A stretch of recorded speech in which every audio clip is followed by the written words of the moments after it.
Hey guys, Retro Gaming here. Today we're going to be looking at how the 2013 MacBook Pro Retina and the 2014 MacBook Pro Retina have lasted us for a year.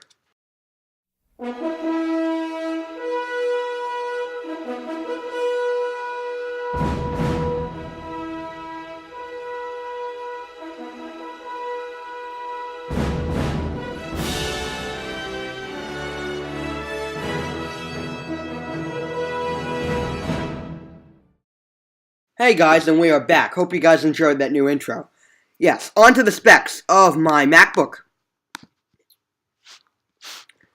It's a Retina 13-inch late 2013, 2.6 GHz Haswell Core i5, 8 GB of 1600 MHz DDR3, graphics Intel Iris 1536 MB, also translate to half a gig of RAM for you geeks out there. 500 gigs of storage. It's the 2013 MacBook. It's the 2013 MacBook Pro Retina, late 2013 to be exact. 2560 by 1600 display. That's 4 million more pixels than HDTV. Another fun fact. Running OS 6070 version 10.2. Lasted me. It's been an excellent. It's been a beast of a machine, guy. I gotta tell you, it's been great for schoolwork. It's been great for gaming. It's been great for heck. Sometimes I used to, even during free periods at school, I used to play Minecraft during the day, and then schoolwork, and then again, and then both, and yeah, so I like to switch. Sometimes I switch in between every time. So yeah. Also, the apps run good. I've increased with the help of a friend. I've increased the speed dramatically. Made it cleaner. Cleaned the outside. Improved the speakers. The apps really run good. I mean, especially like emulators. This thing excels with emulators. It really does, guy. I mean, OpenEMU, that's my favorite emulator of all time, and it runs everything I want to. The only thing it doesn't run, which it did, is GameCube games. But you know what? I don't really play GameCube games. I play Genesis and Super Nintendo. Heck, I even have a Super Nintendo sitting right next to me. It hooked up to a monitor. Also, when I'm doing work, it works great with hardcore games, good 3D graphics, 20-watt CPU, so it's perfect for games, especially like heavily demanding games like Battle Supremacy and even Metro Last Light. Also runs Minecraft really, really well. I also play the original Stuntmania. I bet that brings back memories for you folks. And Sky Gamblers, can't forget that. Storm Raiders is my favorite. Fun shoot 'em up I play, sometimes called Air Attack. 2D side scroll, kind of like Galaga, except 3D. Pseudo 3D. It's weird. Problems. I'm not gonna lie to you guys. This thing has had its fair share of problems and downsides. The fans go crazy. It's been dented. I even dropped down some gravel in my driveway, and the thing suffered moderate damage. What else? Moderate damage. Yeah, so we cleaned that up, again, with the help of a friend. We tried to clean it up the best we could. And yeah, so moderate damage on that. It's made of aluminum, pure aluminum. Still not as durable as my old MacBook, though. On to the next thing.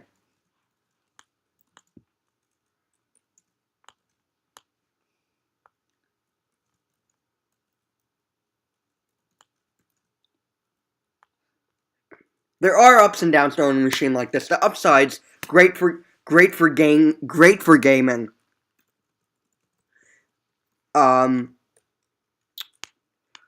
And great for switching stuff on the fly basically means like really, really quick. Not all games are supported, and more specifically, not all applications are supported. Because it is not supported with the Retina display, and if an application does not support the Retina display, it will result in a blurry, blocking, unappealing image. And it runs Mac OS X, and most games are for Windows. That's another thing. That's another thing. It's really having some trouble with, because games that are made for Windows and then ported over to the Mac, usually they're watered down, and sometimes with the Retina display, they usually do, but I've only run into one occasion, even one or two, three occasions that it claims support the Retina display and hasn't. Actually, I haven't run into this on my personal laptop, but I've done this at the Apple Store. It says support the Retina display. Let's give an example here. Civilization 5. And, it's really blocky. It's hard to look at, guys. I'm not a big strategy gamer. I also do lots of schoolwork on this. I carry it around all day on campus. I take this thing on trips. I took it to Florida. I took it to Florida. What? I took it to the Cayman Islands. Yes, I did go to the Cayman Islands. It was a trip. It's a nice trip. And it's really. And also, yeah, I've been on a ton of trips, and school really abuses it.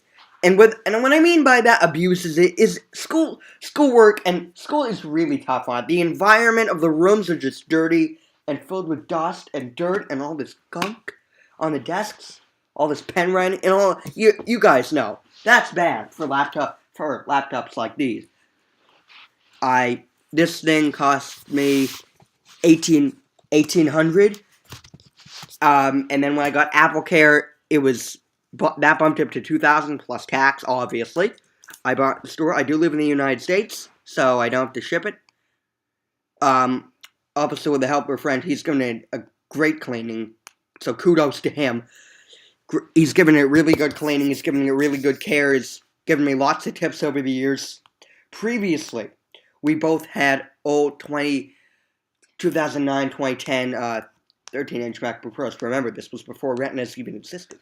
Hey guys, I'm here. I'm also the other Apple Retro Gamer. If you remember me, we're both Ben. But yeah. So we're doing really good. Yeah, we were never, when we had our old MacBooks, Ben. If you remember, we were never, when we say computer geniuses, we literally thought that if you had an i5 or an i7, you could run any game at max. Heck, Ben, I don't even think we knew what a graphics card was. No, and we also had no idea what megabytes meant. At least I knew earlier in my childhood. My first computer was a Power Mac G4 Quicksilver Edition. Very rare. He still has it, and he does have a pretty, I think it's it's not top of the line model, but it's a mid-range top of the line, because most Quicksilvers came with half a gig of RAM. His came with a full gig of RAM. He's the updated. I got it from a software engineer. And he got it from his neighbor, and I'm pretty sure that your neighbor did a lot of graphic intensive. Yes, he was a software engineer, so. Yeah, so I think he had the upgraded GPU. He put another gig of RAM in it because he needed more multitasking. Yeah. And well, I'm not confirmed. I'll have to ask him if I ever see him again. Probably won't be for a long time. But this was back in 2004, 2005, and I'll give you the story of my Power Mac G4 in another video. And speaking of upcoming videos, guys, I'll be switching to my MacBook in a minute. We will be showing you how to get SCART on your SNES and Genesis, because we are Apple Retro Gamer. I'm sorry for going off topic in the middle of the video, but we'll be showing you how to get SCART on an SNES, a Genesis, and we'll be showing you the comparisons. But the comparisons are going to be different videos. We're probably just going to show you how to get SCART first, because we're going to need to get a game capture card to be able to show you the differences. Preferred Elgato game capture, 60. Optional HD60, obviously, optional live gamer portable, which is where Review Tech USA uses. Very good YouTube channel. We'll leave a link in the description. Very good. If you like PC gaming, world news, retro gaming, comedy, I mean, just world news, gaming, everything. We also really like the channel My Life in Gaming, and they have an AverMedia Extreme Cap U3. Looks like a pretty good card. Also has an HDMI pass-through, so that's Yeah. nice. I don't know We how it are, compares and to if the Apple, HD6. if you ever watch this, I highly doubt you are. But please make the HDMI screens on the MacBook with the HDMI port allow you to hook a console up. I mean, that's how we were going to do it. We were going to screen share this MacBook onto my MacBook, hook, well, it's kind of hard to explain. I don't really want to give away too many hints how to do the SCART, because I don't want you to leave it with little bits and pieces. I'm going to show you the full-fledged thing. But let's just say the output you plug it into is HDMI, and it doesn't want to work, so we plugged it up into a monitor, our external monitors. Spoiler, we did have to run an audio cable from the monitor So to if another you all source. you We will reveal that source in our next video. So all you guys, say if you have an old pair of PC speakers laying on it, or you could use headphones. It does work with headphones. It will work it's with a headphones. 3.5 millimeter head jack. Obviously. Headphone jack. So any like headphones, earbuds, speakers, anything, like surround sound. Subwoofers, anything that uses a 3.5 millimeter, even going from fiber optic to an adapter to 3.5 millimeter, that'll work too. So yeah, guys, now back onto the topic of the MacBook. Ben's MacBook has gone very ups, very downs. Ben's is the one with the 2013. And guess what? Apple was sorry for my language, a bitch to him. Okay? He went to the Apple Store a day before the 2014 released, and I'm pretty sure all my audience can agree with him.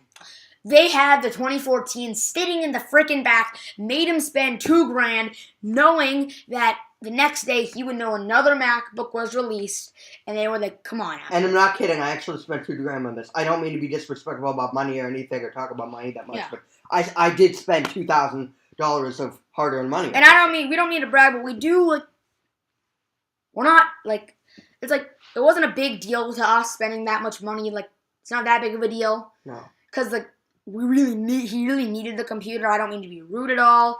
But This thing, it was approaching the end of its 4-year life cycle, so to speak. Yeah, his 2010, that thing it already had a hard drive replacement. That 2010 was dead. I'm pretty sure the only things that were actually original in that 2010 now, besides the body and the screen, are the RAM, and not the RAM, the motherboard, and the graphics card. Well, that's obviously on the motherboard, and the what's it called? The CD burner, the DVD drive. Everything else has been replaced. Hard drive's been replaced. CD drive hasn't been replaced actually, but yeah.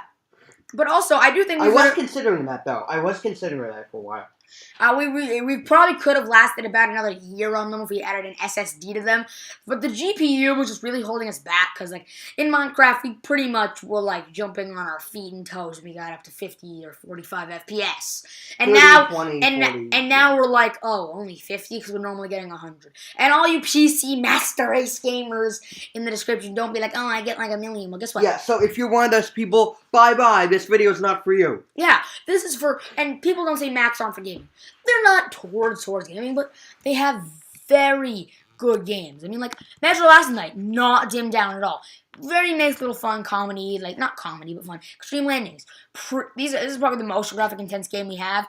Battle Supremacy, pretty graphic intense. A lot of these are based off of direct ports of iPhone versions of the games. Yeah, but no, they're not ports. They're remade.